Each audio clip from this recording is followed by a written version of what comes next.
Hello and welcome to coverage of Grand Prix Kamloops for the MSEM format.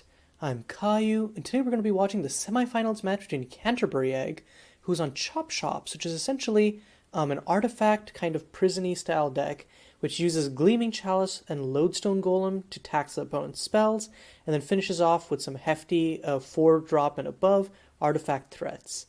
Meanwhile, Gateways is playing Redless Villainy, which is a black-centered 4-color deck, which uses the best black spells, cantrips, and value engines in the format to play a controlled game plan and then essentially just kill the opponent out of nowhere with multiple villainy triggers.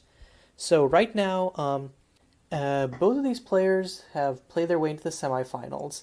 Villainy has been kind of the boogeyman of this format for the past season in different shells, but I think the 4-color shell is kind of in vogue just because of how splashy it is. So Gateways, however, is the last Villainy deck in the tournament. So will they be able to make it to finals and, make it with the spiking deck? Or will Egg, who last time faced against Pip in the finals as well. Pip is currently the winner of the other semifinals match and is in the finals currently, waiting for the winner of this game. Egg played against Pip in the last finals of a Grand Prix Jakarta, so will history repeat itself there? We'll have to see. Looks like Egg is on a Malta 6 here. Doesn't have an early Kelothros's Workshop, and doesn't have early tax pieces, both of which are how Egg's deck really takes off. So I think it might be a little bit difficult for Egg here. Does have a Monument of Queens and can fetch up like a Brinefleet Bay, both of which are, or actually Eldry has a Brinefleet Bay, never mind. Both of which are lands that essentially are hard for Gateways to deal with because of their, because on being unable to deal with them at sorcery speed, so needs an Exent, but then Egg can play around that. Yeah, Egg also doesn't have Tinkerer's Tool, which is kind of like the best anti-control card in his deck. So this opening hand is looking a little shaky. Meanwhile, Gateways is just going to run out a turn 2 Dead Man's Party. Dead Man's Party is just the best value engine in Gateways' deck. It allows basically free recursion of your best spells or the best spell you need at the moment. And with Find Happiness and Misery and Whisperwood's Ambush, or Whisper's Exploration, sorry, you get a lot of fuel for it in the grave very early. And Gateways does have a Find Happiness and Misery that they can potentially run out. Meanwhile, Egg is going to run out an Intrepid. This is one of the best cards for slow decks here, and it does extra duty in Egg's deck by being able to find, crazy creature lands like that Blundering Clock Tower that Egg fetched up, and also by being an artifact, which, is usually only relevant in other decks because it's easier to remove. Here, being an artifact helps turn on a bunch of synergies. So the question is Gateways going to just run out the Villainy straight up? I think Gateways probably should because, as far as I remember, Egg doesn't have any removal for it, so that might be the best move. So yep, is going to run out the titular card. Here comes the Villainy. However, Egg does get to do some plays of his own. Untaps, plays a Tinkerer's Tools. Because of Brinefleet Bay, at that point, Kelothros's Workshop is online. So actually, we'll have enough mana to, actually, doesn't even need Tinkerer's Tools. If Egg could play Encroaching Seasons, play Glistening Chalice, then use Kelothros's Workshop plus Brinefleet Bay to run out Inquirer, swing in for 4 with Intrepid. That is very much off to the races for Egg. Egg drawing these 2 cards on his last 2 draw steps is pretty great. Of course, definitely would have preferred the Chalice before the Villainy came down, but it's still a very, very strong card to have nonetheless. Might run out the Tinkerer's Tools instead, though, if Egg is worried about removal, potentially. But no, here comes the Glistening Chalice. Oh, instantly going to tap it to make artifacts cheaper. So you're going to free cast the Tinkerer's Tools and then pay 3 for Inquirer. Notably, what this does do is that it means Egg can swing for 9 this turn, because Egg plays Inquirer off the Kelothros's Workshop, then can use it to crew Brinefleet Bay, swings with Intrepid and Brinefleet Bay. And that puts Gateways on a whopping 2-turn clock, which Gateways actually can't really effectively mitigate. Um, because Gateways, all of Gateways is removal sorcery speed, so it can only hit the Inquirer part of that. And then next turn, Egg can just Blundering Clock Tower instead. So yeah, swings in for 9. And Gateways is actually kind of in like a really bad situation here. Like needs to hit some sort of instant speed removal ASAP. And even then, will it be enough? Like there's so many high priority targets for Gateways to hit. Gateways needs to hit Inquirer, Intrepid, Blundering Clock Tower, um, and then Monument of Queens still exists. Like I don't think that Gateways has an out here. And yeah, Gateways just draws another land. And the problem is if Gateways, so Gateways I think has to descend on the Helplessly Inquirer. However, that does put them down to 7 life. At which point Blundering Clock Tower can just come up and clean house next turn. Um, it will also draw them, and by the reason it'll make them lose life is off the Villainy. The Villainy trigger will also draw Gateways a card, so it could potentially get a removal spell. But what removal spell is actually going to help Gateways deal with Blundering Clock Tower? It'd have to be an Exit. Okay, so it's going to kill Inquirer. Yep. Egg doesn't have any mana up to activate the Tinkerer's Tool, so Inquirer will just die a slow death, unfortunately.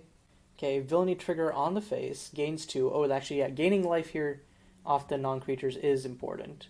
Draws another land. This is a really unfortunate stretch for Gateways right here.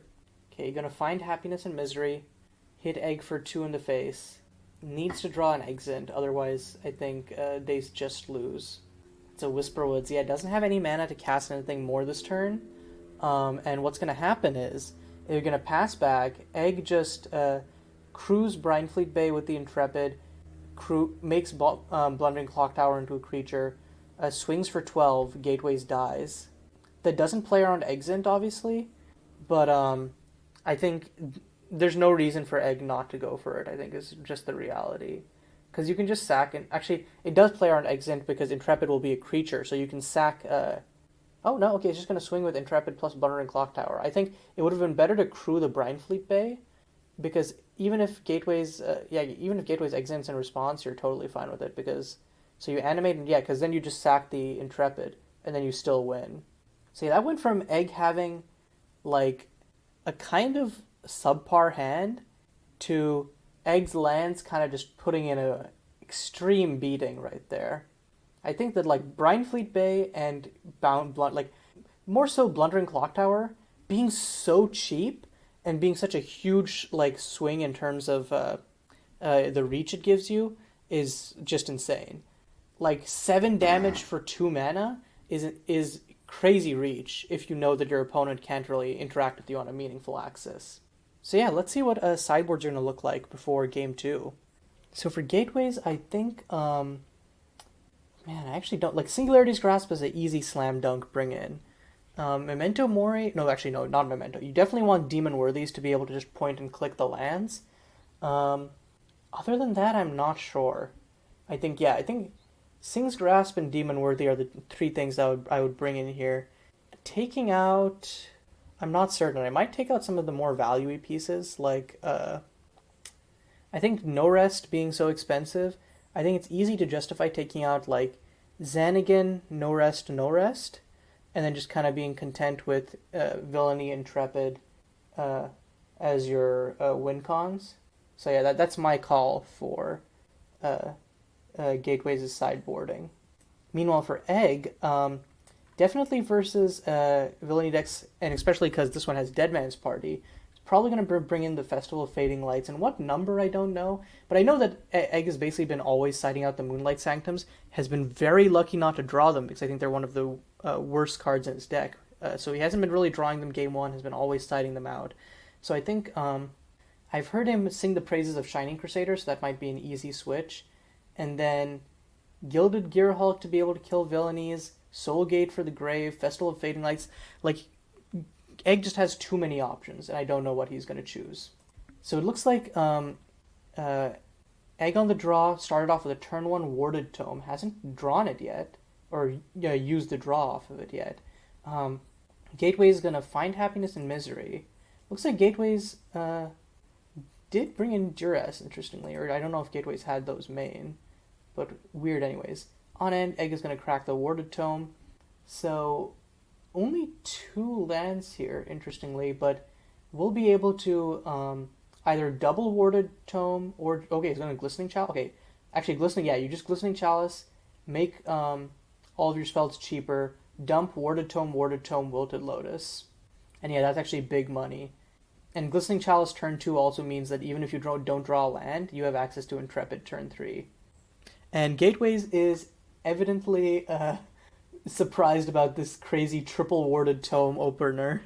Notably, though, Egg not keeping up the Glistening Chalice for tax means that Gateways will be able to run out an Intrepid or a Villainy. Is choosing to run out the Villainy. I don't know if I agree with this so much, given that you know that Egg could potentially have brought in answers for a Villainy. Um, I think would definitely have preferred to see the Intrepid because Intrepid also it blocks better. It can tutor up creature-based threats quickly if you needed to. I guess the thought is wants to just play Villainy, untap, Descend plus have Descend plus Whisperwoods up for card advantage and face burn, but I don't know that was the move. Okay, so Perilous Passage from Egg could actually run out a second Glistening Chalice, which would be brutal. Perilous Passage on the Nomad's Township is also probably brutal for Gateways, because at that point, Whisperwoods isn't castable, can go Swamp, Intrepid, find a green source, but then that's making it so that Gateways can't get an Areba. Okay, yep, is going to Glistening Chalice up on his turn. Everything costs one less. Glistening Chalice number 2, everything's one cheaper again, probably. Because without one cheaper, doesn't get to cast Intrepid this turn. Or actually, Lodestone Golem? Lodestone Golem is actually... Oh yeah, okay. Lodestone Golem actually makes a decent amount of sense here. And a Tinkerer's Tools off the top is actually really good. Okay, so it's going to Intrepid. That is a waste of 1 mana. Don't know why Egg would do that. Oh, actually, that's actually a crazy line. Didn't play a land this turn yet, so can now Kellythros. Oh my god. Plays Lodestone, plays Inquirers, and then free cast Tinkerer's Tools. God, this is turn 3. This deck is so insanely explosive. Like, last game Egg didn't have Workshop or Chalice. This game has both, and is really putting it to Gateways. Okay, I guess Egg isn't going to play the Tinker's Tools because doesn't want to get blown out by Sing's Grasp. Because Sing's Grasp X=1 is still online, which would kill all of the Warded Tomes and a Tinker's Tools. And Egg doesn't have the mana to use a Tinker's Tools this turn anyways, so it's not going to risk it. Yeah, Jesus. So Gateways is going to pay 2, Descend on the Helpless, and then Villainy trigger on the Lodestone Golem. Probably going to play a land, Duress, another Villainy trigger on the Lodestone Golem, grab Tinkerer's Tools. And yep, Duress coming down, Villainy once again points at the Lodestone Golem, that's death. And yeah, the only legal Duress target is the Tinkerer's Tools. So next turn, Egg can untap and, let's see, can swing for 5 with crude Brinefleet Bay. Unfortunately, draws another Intrepid. That is not the threat you want right now. But yeah, can just crew Brinefleet Bay for 5, double Glistening Chalice on Gateways' upkeep, but Gateways can then just pay 5 for an Intrepid.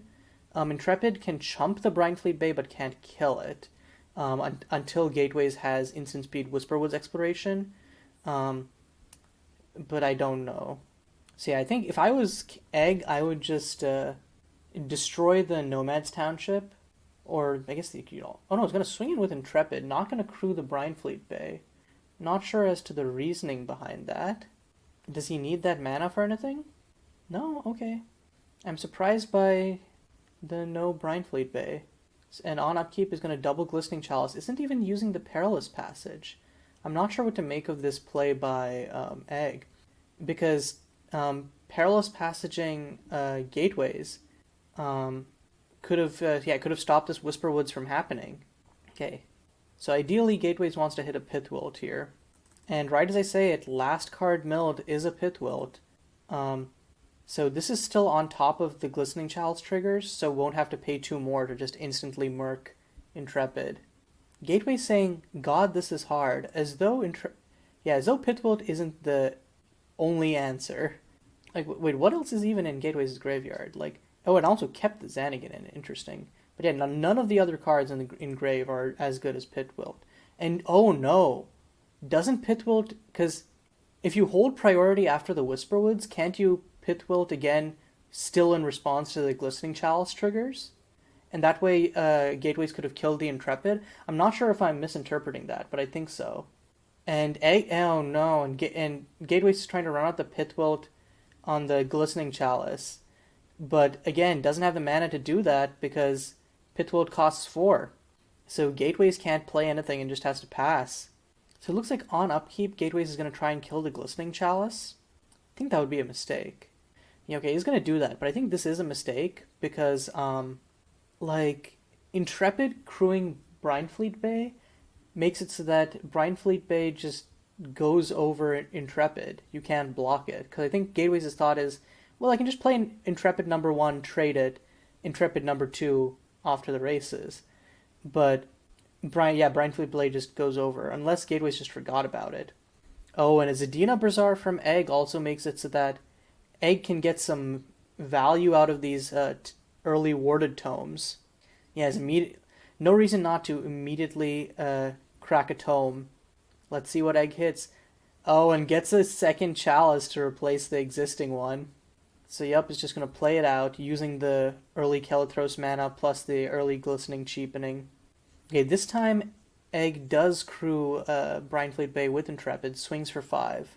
Interesting choice to do this now, because now, like, Gateways actually could have Exit up. But yeah, I don't know. And then main 2 is going to Perilous Passage, kills a Nomad Township, yup. So Gateways is in, not to pun it, but in a perilous position here. So yeah, on upkeep is going to double tax Gateways with the Glistening Chalice. Gateway still has access to playing the Murky Pete and then running out an Intrepid. Oh, a Pitwilt actually is also good. Oh, and I'm actually dumb because I didn't realize that Intrepid doesn't cost 5. Intrepid, I forgot that it's not all spells, it's just non-artifact spells. So the Intrepid is actually just costs 3 mana. So in that case, I don't even know why Gateways destroyed the Glistening Chalice at all. Yeah, not sure about why Gateways Pitwilted the Glistening Chalice unless there's something I'm missing. Tutors up an Areba. Soon we'll have the ability to start, like, just grinding cards.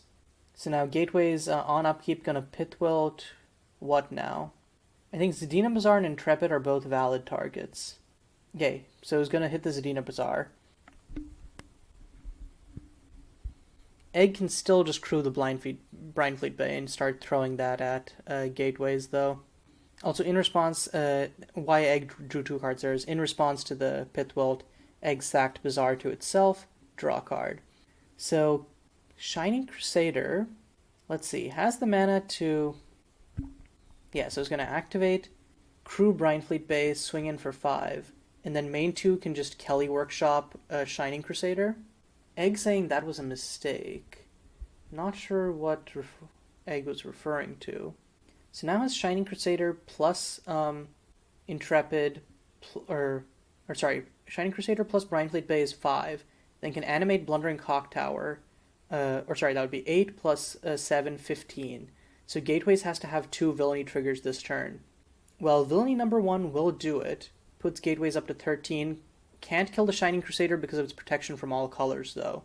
So yep, tapping 5 is going to run out the Villainy. Shooting at face, yep, doesn't really have much better of a chance. So is keeping the Intrepid back. Is Brinefleet Bay... Okay, it is legendary. I was about to say, but it wasn't legendary.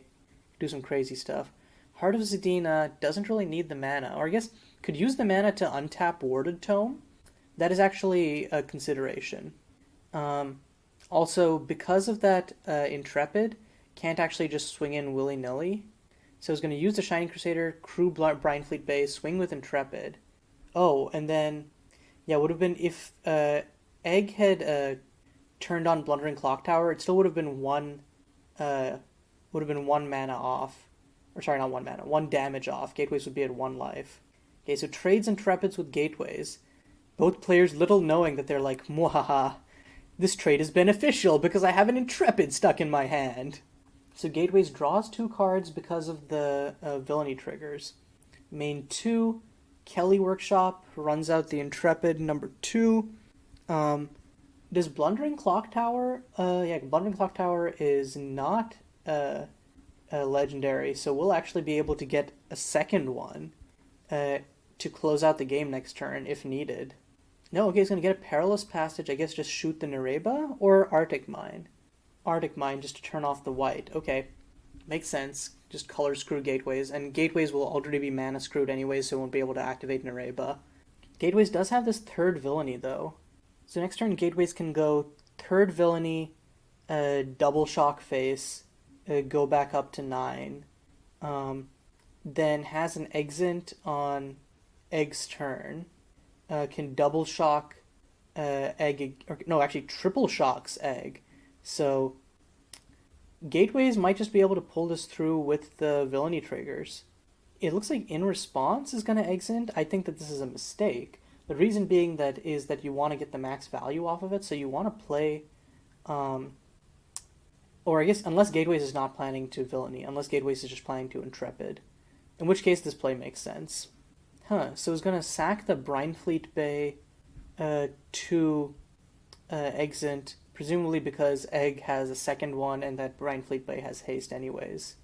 And draws a second exit. This is probably the best case scenario for Gateways. Can play a land, play Intrepid, therefore have a blocker up, hold up another exit, and then just kind of go to town. Of course, the problem with exit is that it doesn't actually remove a relevant attacking creature because Egg can just sack the Shining Crusader after it is crewed the other Brinefleet Bay. So actually, let's look at this, how the damage plays out, assuming Intrepid plus Exit. So Exit hits face for 4, Gateways goes up to 11, Intrepid blocks Intrepid, or actually, let's say Intrepid, the max amount of damage that Intrepid could block is 5 from the Brinefleet Bay. So let's say it blocks the Brinefleet Bay. 7 plus 4, 11 damage would get through. Egg would win. If I'm doing my math right, Egg has the win here. Okay, so Eggs and attacks both spells by 1. Gateways has to just run out the Exit in response to the second Glistening Chalice. In response, Egg just crews a Brinefleet Bay with the Shining Crusader. There's literally zero reason not to. And like now, yeah, because there's literally there's zero reason not to just crew the Brinefleet Bay. Okay, so Gateways is out of mana, out of options. So Egg, Brinefleet Bay, Intrepid, crew turns on Blundering Clock Tower, swings for lethal. And that's game. Yeah, whew. Good games to both players, but I think in the end, like, Gateways almost got there that game too, but Egg was just so explosive and just had all of the crazy lines. And with that, we're going to be seeing a rematch both from previously in this GP and from the finals of the last GP. Egg versus Pip. They played earlier in, I believe, round 3 of this GP, or actually round 2, sorry. Egg won 2-1 in that first encounter. But let's see how the second one goes. And this is also Pip's chance for another revenge, because Pip met Egg in the finals of Grand Prix Jakarta, but lost there as well. So I think that's going to be an lot on the line for both players there. Egg has to maintain his title belt, while Pip is getting chances for multiple revenge. But also in all of this, I don't want to forget Gateways. They piloted, I think, the Villainy deck really well. And this was an original brew of theirs, so I think it's both really cool to see how it's something that's like an ingrained part of the MSEM meta, but also something that's very personal to them, that they've managed to tune and pilot to such such a good placing at a top 4 placement in the largest GP that we've had to date is no small feat. So congratulations to them. But yeah, until the finals of Grand Prix Kamloops, this is Caillou signing off.